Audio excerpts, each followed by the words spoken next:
Weekly updates on the war in Syria in the context of Ukraine, of course, and weekly Russian terror report just as well in Ukraine. We'll talk about that. And an interview with Yigal Levin as a Syrian a leading Israeli defense and security expert on UATV English. This interview was done by colleague Pavlo Stelmach. We'll learn more about war in Syria, Israel, and the future of the region, no less. Good afternoon. These topics in more detail. My name is Henry Keane, and we are UATV English, bringing you the hard truth in easy terms for the whole free world directly from Ukraine. Syrian war is nothing new, not to Syria, nor it is to the region. It is 13 years old and counting, as we clearly can see these days. These hostilities have already killed more than 300,000 people and sent nearly 6 million refugees out of the country. What began in 2011 as a popular uprising calling for Assad's overthrow later transformed into a bloody civil war, with the battle for control of Aleppo at its heart. Syrian regime forces seized control of the city in 2016 with the aid of Russian air power and Iranian ground forces. As he fought for control of the country, Assad also freed jihadi fighters from the country's prisons, transforming the uprising against him. But today, Islamist rebels, once exiled to mountainous pockets of the Syrian countryside, now roam the streets of central Aleppo, taking pictures below its ancient citadel and tearing down symbols of President Bashar al-Assad's rule. All you have to know about rebels and Assad forces fighting each other: both are more or less but religious fanatics, and nothing good ever came out of fundamentalism wars in the region for any country, Syria included.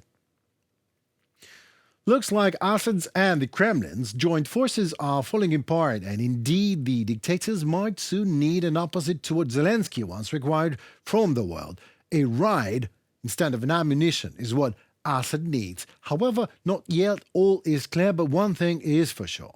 Wherever there is war and destruction and pain and suffering, guess who is happy to take part? It is not clear what kind of capabilities Damascus is now able to bring to bear and mobilize from elsewhere in Syria. Also critically, how much capacity Russia now has in Syria, given its current involvement in Ukraine, which has diverted some of their forces to that front. Sam Haller, an analyst at the Century Foundation.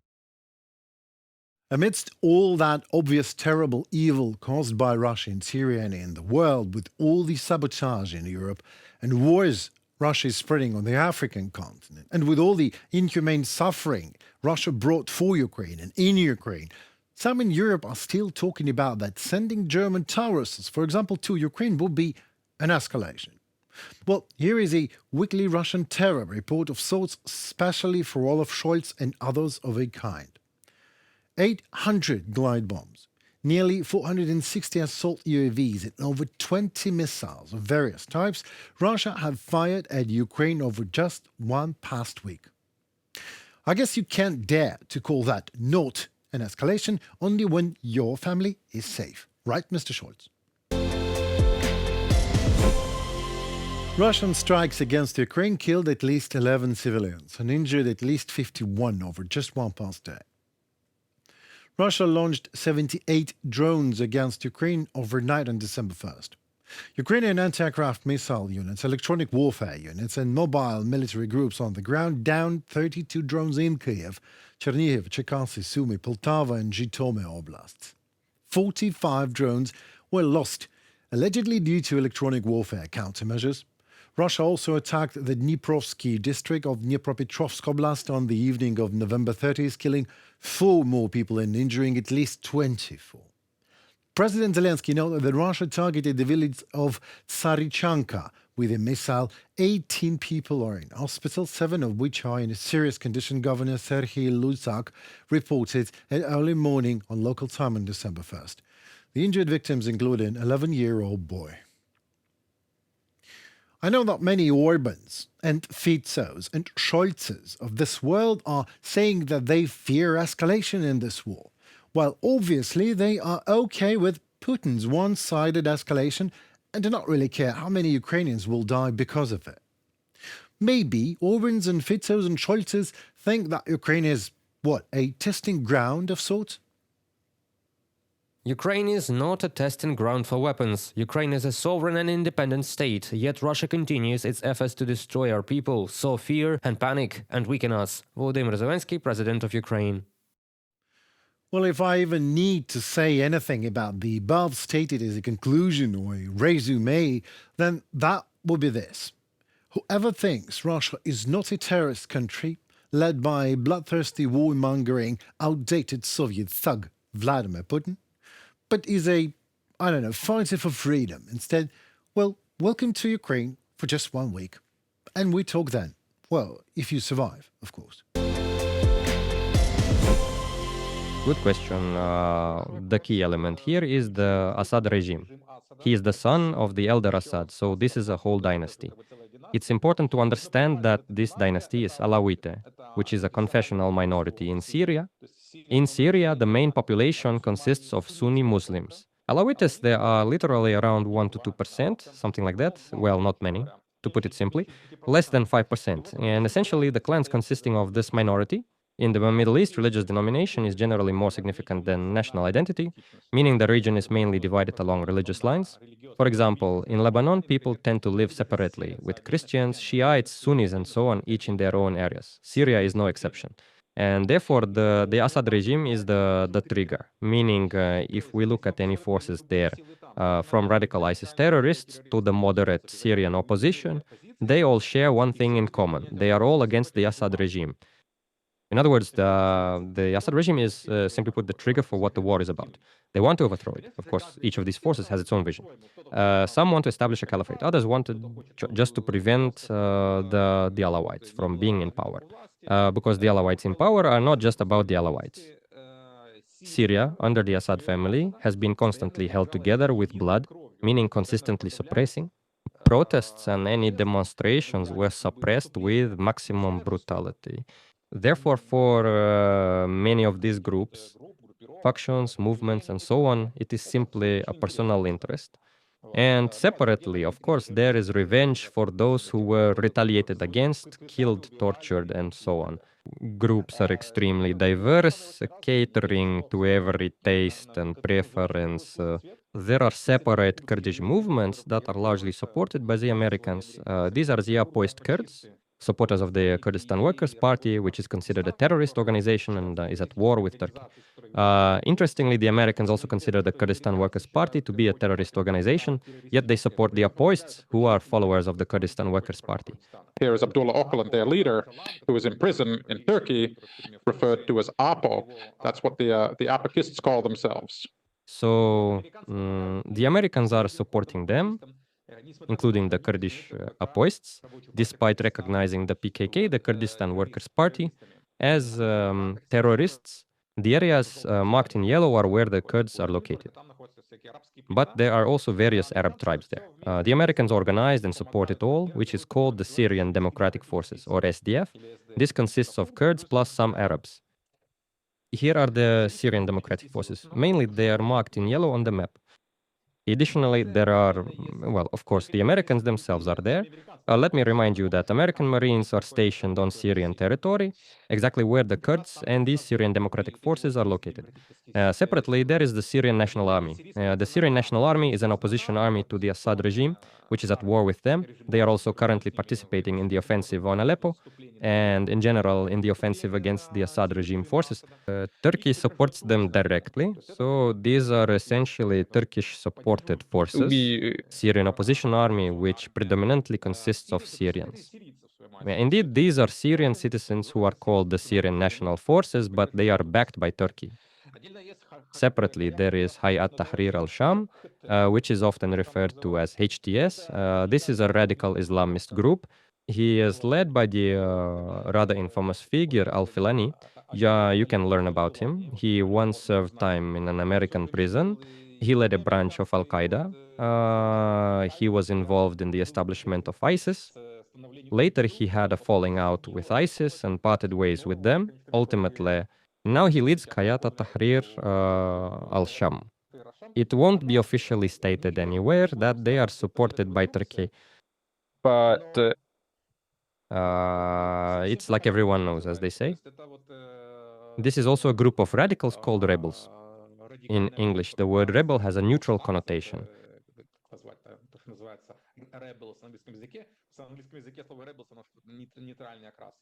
So there can be any kind of rebels. Usually, when we say rebels in Russian, it immediately has a positive connotation.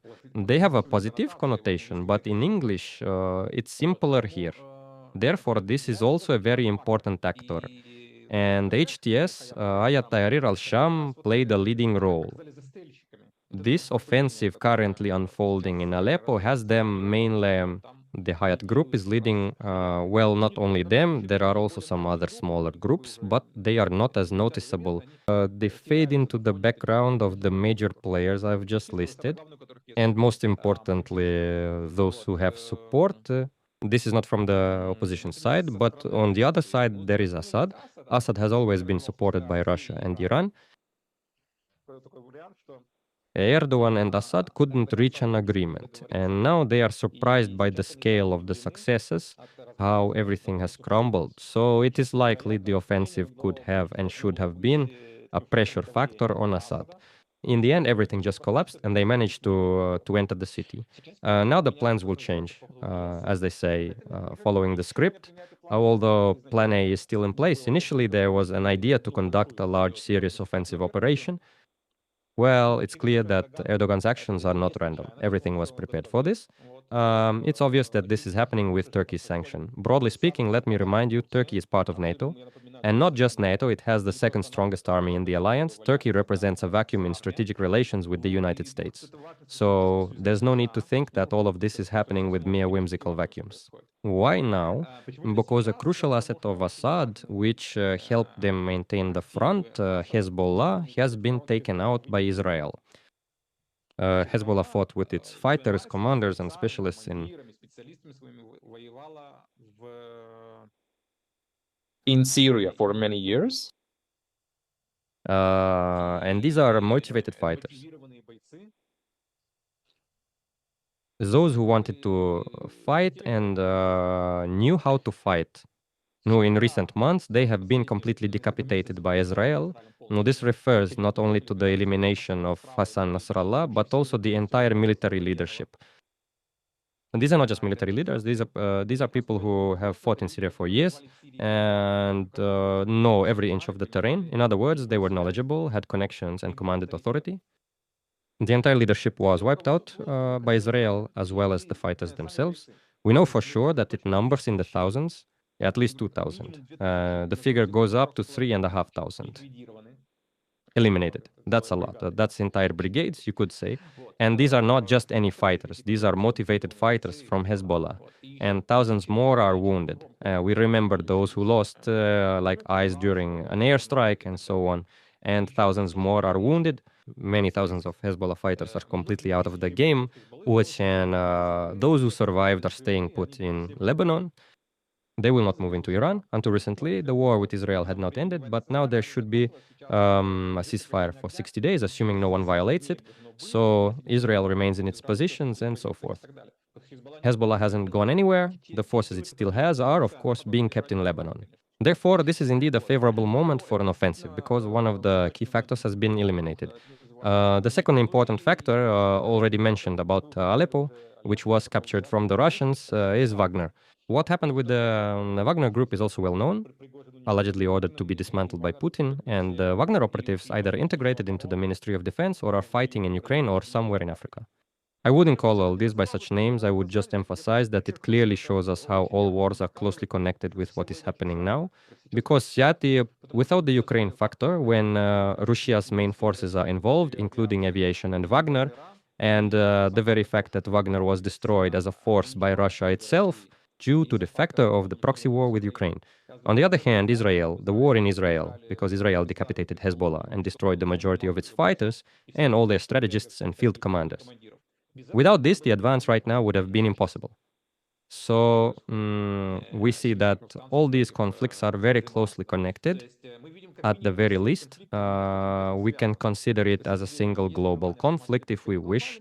However, whether we view it this way or not, they are linked. That's simply a fact. Is a ceasefire in Syria possible with the victory of one faction? or are we entangled in this conflict for years and years ahead? Ref No, Syria. for 13 years now. I reminded that until recently there was a ceasefire. Essentially, as the Kremlin says, and Turkey itself, Turkey violated this ceasefire regime. They placed the responsibility on Turkey, not on the Syrian National Army, not on Hatak, but on Turkey directly. We'll see what happens next. They might agree on a new ceasefire, but this war has been going on for 13 years. There's no end in sight. It will likely continue for a long time. Well, at least for now, there will often be a mode like that. Because, as I mentioned, it is the main trigger of the civil war and the reason why it is happening. The Soviet Union, of course, it wants to have leverage in the Middle East in the global confrontation between the socialist bloc and the capitalist bloc of the USA. Therefore, the Soviet Union supported Egypt, supported Syria, and we know they supported Iraq and a whole bunch of other countries in Africa, Latin America, and so on. For the same reason, the Soviet Union supported, let's say, North Korea or Vietnam, for instance, and so on and so forth. In other words, the Soviet Union was part of its geopolitical global confrontation of blocs on the world stage. And Russia, as a pale shadow of the Soviet Union, simply maintains control over Syria, since all this weaponry that the Soviet Union once provided was given for free, making the regime in Syria indebted to Russia and therefore under its influence. And Russia, which claims to also be an international player and still a global power, didn't want to simply lose such leverage.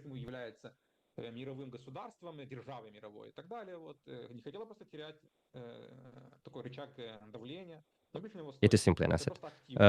Therefore, when Assad's regime was truly threatened with collapse in 2015, Russia directly sent in its contingent. That means the war in Syria had started even before 2015. They provided him with weapons. They supplied him with tanks, well, not airplanes, but tanks and other weapons and so on. Some Russian specialists were likely involved. But until 2015, there wasn't a direct contingent with aviation, Russian redeployment, and so on. When it became clear that Assad was not managing, his regime was truly on the verge of collapse. Yes, and the Russians managed to stabilize the situation, but now we see that Russia is fully embroiled in the war in Ukraine, fully at a large scale, and it lacks the resources for the war in Ukraine. And therefore, where would they find additional resources for Syria? Yes, I can add that I think, looking more broadly, this is the West's response to Russia and Iran.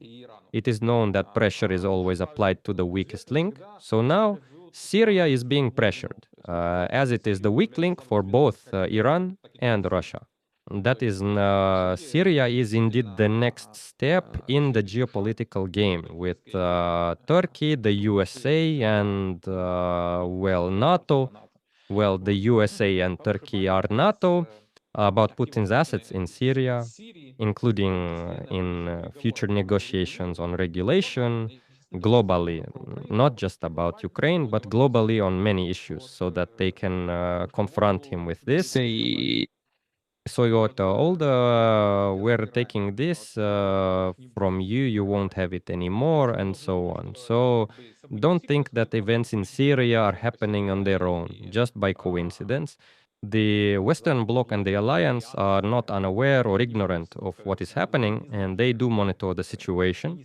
To put it mildly, they are a bit more informed than we are by tenfold. They are better and more thoroughly aware of what is actually going on there. That will be all, folks. My name is Henry Keane. We are UATV English, doing our best to deliver hard truth in easy terms for you, for the whole free world out there, directly from Ukraine. Please don't be shy to like, share, and comment. Your voice matters as it helps Ukrainian voice to be heard globally. Stay safe and tune for more. Goodbye.